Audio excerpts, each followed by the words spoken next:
Welcome back. मेरा नाम अश्वनी गोस्वामी है और आप सभी का बहुत बहुत स्वागत है। मैं आज आपको कोई बहुत बड़ी जगह लेकर के नहीं चल रहा हूँ, बहुत छोटी जगह है। मैं अपने गांव, जो मेरा विलेज है, वहाँ से मैं आपको लेकर के चलूँगा। गांव देहातों से, छोटे मोटे कस्बों से होता हुआ किला परीक्षितगढ़, फिर वहाँ से किठौर, और किठौर से हम लोग चलेंगे गढ़मुक्तेश्वर। तो गाइस, ये है मेरा गांव और ये है बाग। ये पूरा आम का बाग है। सीजन आने वाला है बाग का, वैसे सॉरी आम का। तो मैं इस वक्त मेरठ में हूँ। सारे गांव, खास तौर पे अपने इधर नॉर्थ इंडिया के, तो सारे एक जैसे ही होते हैं। ऐसी छोटी सड़कें होती हैं गांव की। ये ट्यूबवेल है साइड में, ये सरसों है, और ये आगे ईख लगी हुई है। ये लेफ्ट हैंड साइड पे पीछे तक पूरा ईख लगी हुई है और सरसों। चलिए आगे चलते हैं। और ये आगे ये नहर का पुल है, छोटा सा।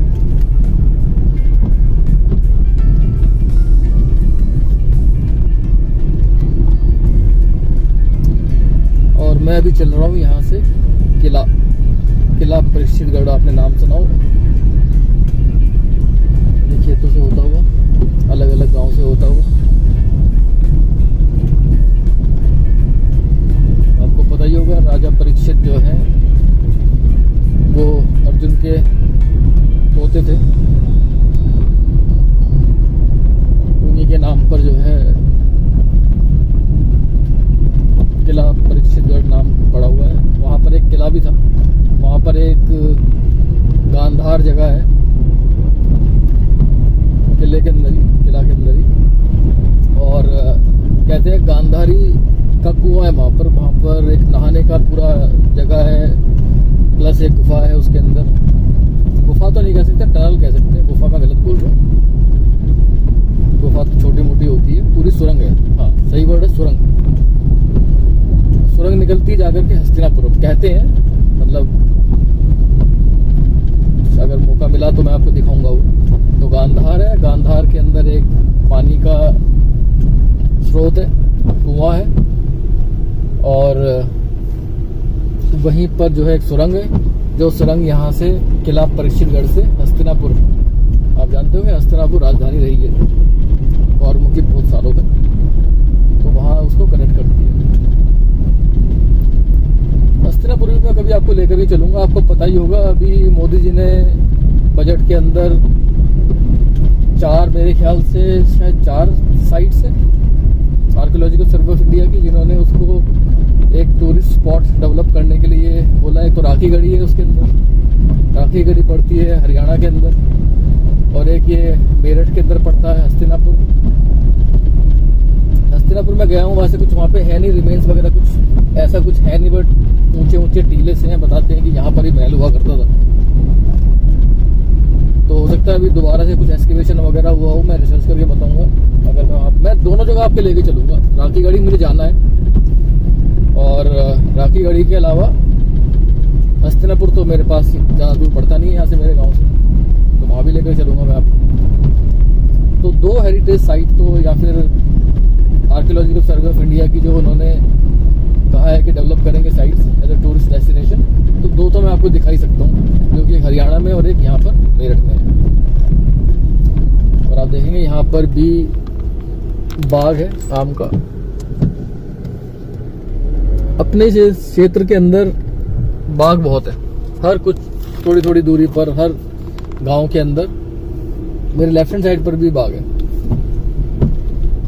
तो आम के बाग बहुत है हमारे यहाँ पर।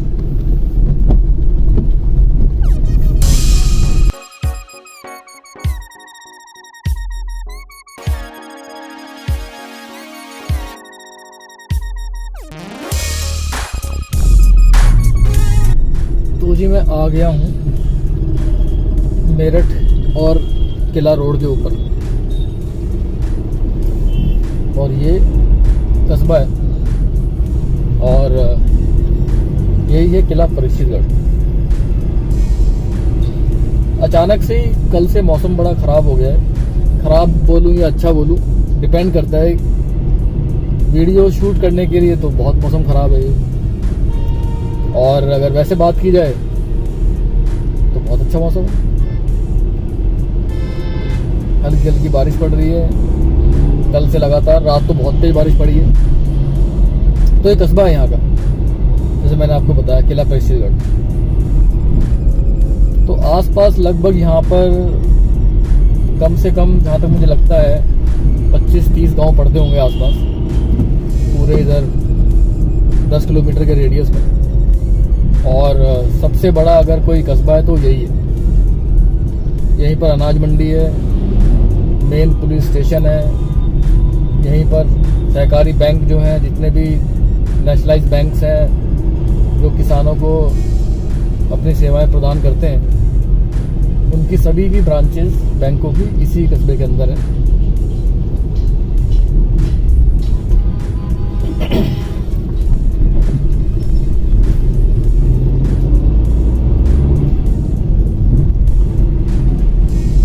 तो मेरे लेफ्ट हैंड साइड पे अंदर जाकर के किला पड़ता था। अब वो क्या किया है कि सब किला तो बर्बादी हो गया है। वो मैंने देखा हुआ है अपनी आंखों से उसको। अब तो रिमेन्स भी शायद ही बचे होंगे वहाँ पर, और कहीं गूगल से अगर मुझे मिल पाई फोटोग्राफ तो मैं आपको ज़रूर दिखाऊंगा। खंडर भी नहीं बचा, वो उसका हालत ख़राब हो चुकी है। लोगों ने एनक्रोच कर लिया है पूरा, अपने अपने घर बना लिए हैं। गांव के अंदर तो अभी भी एनक्रोचमेंट नहीं होती इतनी ज़्यादा, लेकिन ये जैसे मैंने आपको बताया कस्बा है, तो यहाँ पर एनक्रोचमेंट लोगों ने करके पूरा वो जो किला था वो बर्बादी कर दिया है। तो ये आ गया है गढ़ रोड, किठौर होते हुए किठौड़गढ़ रोड जाते हैं साहब किला परीक्षितगढ़ से। और मैं चल रहा हूँ अब गढ़ की तरफ। गढ़ अगर नहीं पता है तो गढ़ गंगा आपने अगर नाम सुना हो तो वहीं जा रहा हूँ। अगर आपने नोट किया हो तो देखा होगा कि अब वो पहले जैसी स्थिति नहीं रही है। अब स्थितियाँ बिल्कुल बदल चुकी हैं, गांव के अंदर भी, देहात के अंदर भी, और जिस तरह के ऐसे कस्बे हैं वो भी। आपने देखा होगा कि जब मैं ड्राइव कर रहा था खेतों के बीच में से, तो पक्की सड़क थी, पूरी प्रॉपर डेवलप्ड थी सड़क। और जब मैं कस्बे के अंदर आया हूं तो आपने देखा होगा पूरी 2 लेन्स की अच्छी खासी रोड बनी हुई है। अब से कुछ साल पहले तक ऐसी उम्मीद नहीं थी बिल्कुल भी गाँव के अंदर ऐसी सड़क मिलेगी, लेकिन अब बहुत कुछ चेंज हो चुका है। अब वो वाले गाँव नहीं रहे, यहाँ पे ज़मीन की कीमतें भी बहुत ज़्यादा बढ़ चुकी हैं। अगेन मेरे लेफ्ट हैंड साइड पर एक और आम का बाग आ गया, तो ज़मीन की कीमतें भी बहुत अच्छी हो चुकी हैं, और जो बेसिक इंफ्रास्ट्रक्चर है वो भी अच्छा खासा डेवलप हो गया है पहले के मुकाबले।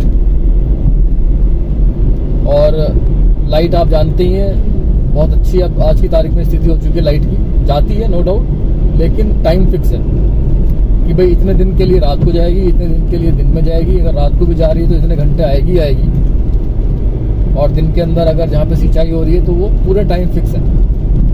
और मैं अभी एक अपने भाई से बात कर रहा था, तो बता रहा था कि उसके पास 3 दिन पहले मोबाइल पे मैसेज आ गया था कि अगले 3 दिन तक मौसम बड़ा ख़राब रहेगा।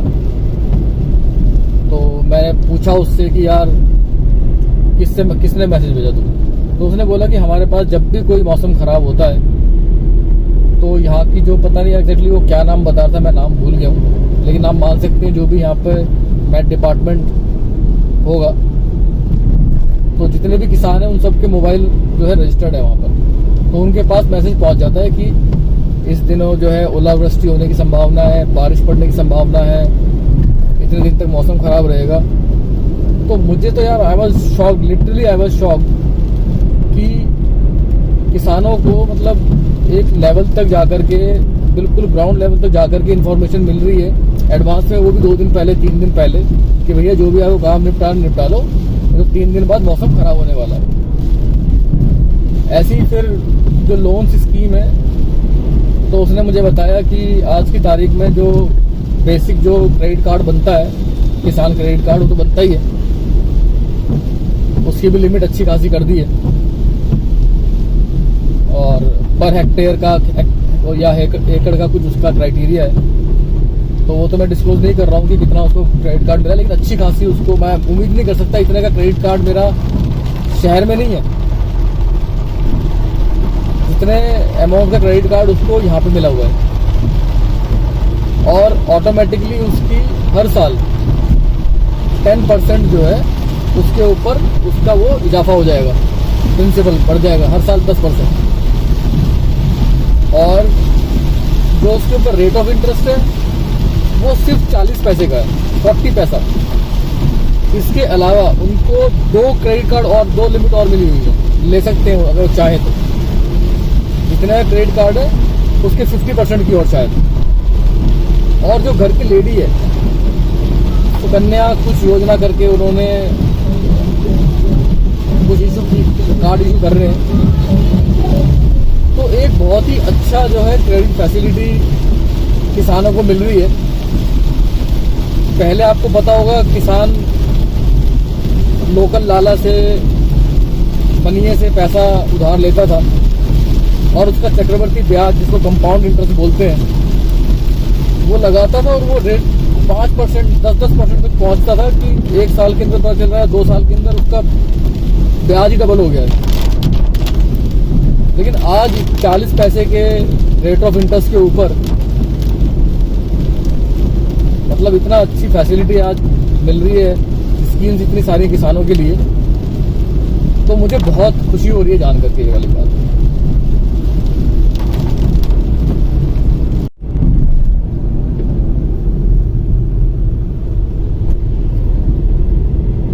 मेरे ख्याल से शायद मैं किठौर आ गया हूँ, या पहुंचने वाला हूँ किठौर। स्टार अल फलाह इंटर कॉलेज किठौर आपका अभिनंदन करता है।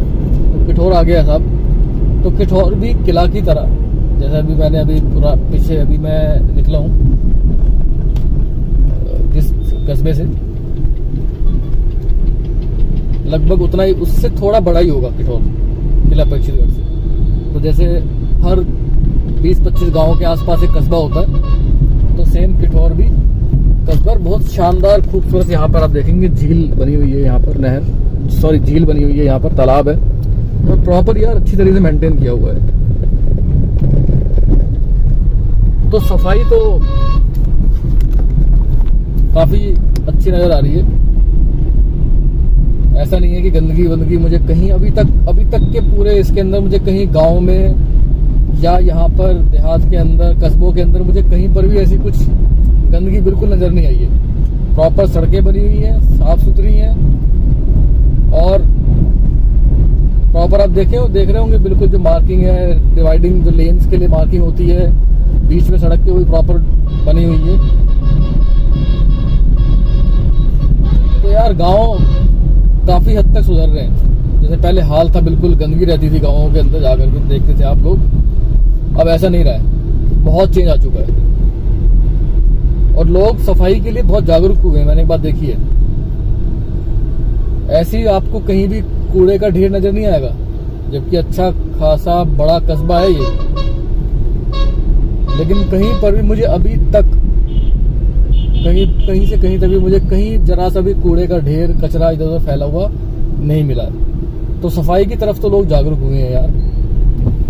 और अब हर एक गांव के अंदर, घर के अंदर टॉयलेट डेफेकेशन के लिए, ताकि ओपन डेफेकेशन बंद हो, टॉयलेट बन चुके हैं। और बहुत बड़ा हाथ रहा है स्वच्छ भारत अभियान का। उसके अंदर हर, मुझे एग्जैक्टली याद नहीं आ रहा 26,000 मिले हैं कि या 40,000 रुपये मिले हैं शायद एक टॉयलेट बनाने के लिए, एग्जैक्टली याद नहीं है मुझे, आप प्लीज करेक्ट कर दीजिएगा।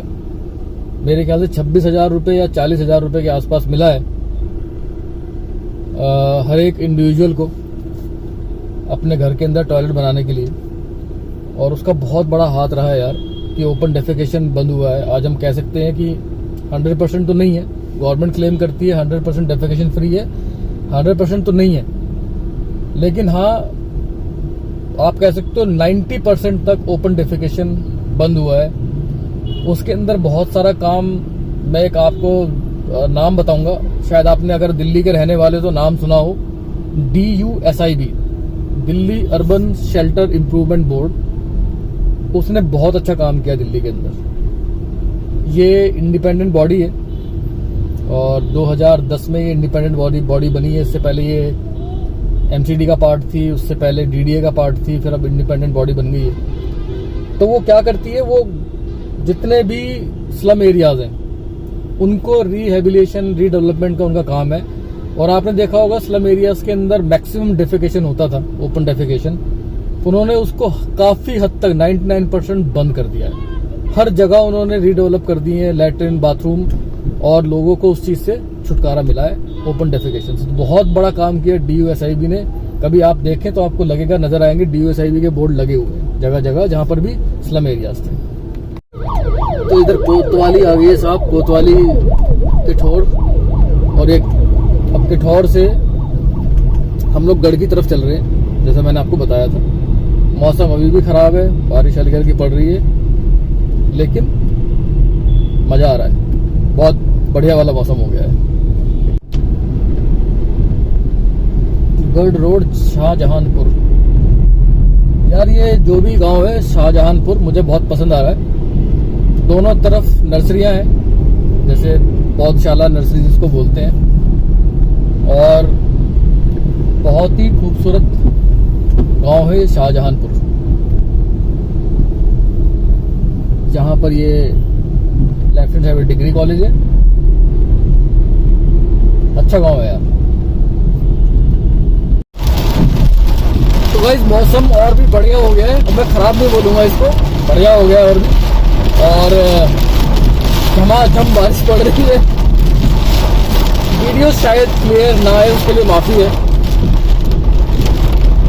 लेकिन मौसम बड़ा ही औसम हो गया है, जैसा मैं अक्सर बोलता हूँ।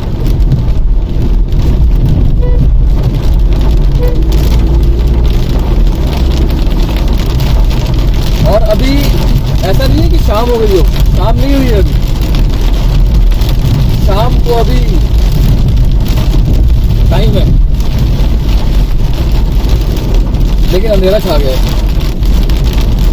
तो मैं अभी आपको बता रहा था कि किस तरीके से किसानों की हालत बेहतर हुई है। ओले पड़ने शुरू हो गए हैं भाई साहब, हाँ जी, ओले पड़ने शुरू हो गए हैं हल्के हल्के।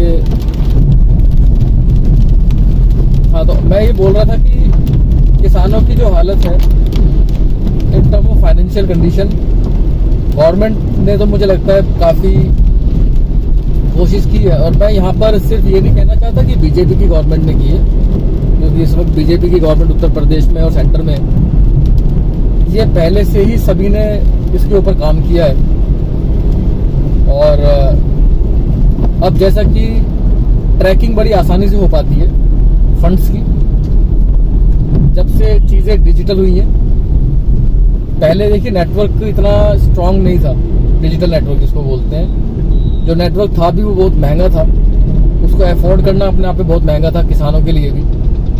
और इतनी सारी हमारे पास इंफ्रास्ट्रक्चर डेवलप नहीं था कि गांव देहातों तक, सभी बैंकों तक, सहकारी बैंकों तक इस डिजिटल क्रांति को पहुंचा पाते। लेकिन जब से टैरिफ्स कम हुए इंटरनेट के और स्पेक्ट्रम बढ़ा है और ब्रॉडबैंड पहुंचा है गांव तक, फाइबर नेटवर्क पहुंचा है, तो उसकी वजह से जो डाटा है वो सस्ता हुआ है, डाटा चार्जेस, और इंटीग्रेशन में, सिस्टम इंटीग्रेशन में बहुत आसानी हुई है। तो जिसकी वजह से जो डायरेक्ट ट्रांसफर सब्सिडी वगैरह है वो डायरेक्ट ट्रांसफर हो जाती है, और उसको ट्रैकिंग बड़ा आसान है। क्योंकि उसको, मैं ये नहीं कह रहा कि वो बिल्कुल वाटर टाइट है, वाटर टाइट अभी हुआ नहीं है कि कहीं लीकेज नहीं होगी। ऑफकोर्स लीकेज भी होती होगी और धांधलीबाजी भी थोड़ी बहुत होती होगी, लेकिन उस हद तक नहीं होती होगी अब, जिस तरह पहले हुआ करते थे कि राजीव गांधी जी को बोलना पड़ा कि हमारे यहाँ का सिस्टम इस तरीके का है कि सेंटर 1 रुपया देता है, सेंट्रल गवर्नमेंट, और गरीबों तक सिर्फ उसका 10 पैसे या 15 पैसे ही पहुंचता है। 85 से 90 पैसे रास्ते में ही लीकेज हो जाते हैं। तो उस पे तो बहुत ज़्यादा जो है रोक लगी है। और ये सब मुमकिन हुआ है सिर्फ किस वजह से? डिजिटल ट्रांजैक्शंस की वजह से, डिजिटल क्रांति की वजह से। शायद, मतलब हो सकता है मैं गलत हूँ, पब्लिक के अंदर अवेयरनेस ज़्यादा आ गई है क्या? ऐसा तो है नहीं कि पहले के लोग जो थे वो मूर्ख थे, या आज भी लोग बहुत ज़्यादा होशियार हैं, ऐसा भी नहीं है। जैसे लोग पहले थे आज भी ऐसे ही है। और जो इन्फॉर्मेशन है वो ज़्यादा स्प्रेड हुई है जब से ये व्हाट्सएप आया है, सोशल मीडिया आया है। और ये कैसे डेवलप हो पाया? ये सारा का सारा डेवलप हो पाया है डिजिटल सर्विसेज के थ्रू, जब से डाटा चार्जेस कम हुए। तो मैं तो कहूँगा जियो का भी बहुत बड़ा हाथ है इसके अंदर, किसानों तक डाटा पहुँचा है। तो गढ़ यहाँ से लगभग 7 या 8 किलोमीटर रह गया है। और अभी तक आप देख ही रहे होंगे रोड यहाँ का बिल्कुल शानदार बना हुआ है, कोई टूटा फूटा रोड नहीं है। और आप मानिए मैं बिल्कुल टिपिकल देहात जिसको बोलते हैं वहां मैं ड्राइव कर रहा हूँ इस वक्त। उत्तर प्रदेश का एक बिल्कुल टिपिकल देहात का एरिया है ये। गढ़मुक्तेश्वर 5, मुरादाबाद 74। मौसम थोड़ा खुल गया है यहाँ पर, और यहाँ पर तो बारिश नहीं है, बादल हालांकि है। अभी पीछे तो बिल्कुल अंधेरा ही हो गया था। वीडियो भी पता नहीं साफ आया कि नहीं आया, चेक करना पड़ेगा। तो मैं ऑलमोस्ट ये गढ़मुक्तेश्वर गढ़ पहुंच गया हूँ। 3 किलोमीटर रह गया है सिर्फ गढ़ यहाँ से। ग्राम पंचायत दोताई कोई गांव है, ग्राम पंचायत।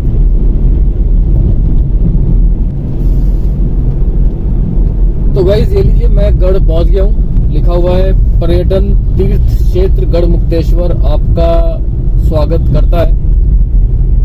और ये नहर आ गई है। और गढ़मुक्तेश्वर ब्रजघाट पावन, कुछ बोर्ड टूटा हुआ है। हापुड़ पिलखवा विकास प्राधिकरण, आपको पता होगा हापुड़ पिलखवा एक डेवलपमेंट अथॉरिटी अलग है। तो आज के वीडियो में इतना ही है। तो आज की वीडियो में मैंने आपको थोड़ा सा अपने गांव के अंदर ड्राइव करके दिखाया है। उसके बाद में मैं आपको किला परिषदगढ़ लेके गया हूँ। उसके बाद फिर हम लोगों ने ड्राइव किया है किला से लेकर के किठौर से लेकर के यहाँ गढ़ तक, गढ़मुक्तेश्वर तक, और कुछ पॉइंट्स के ऊपर डिसीजन किया है। तो थैंक यू। आज के वीडियो में इतना ही है, और जल्द मिलेंगे एक नई वीडियो के साथ। तब तक के लिए take care, God bless, bye.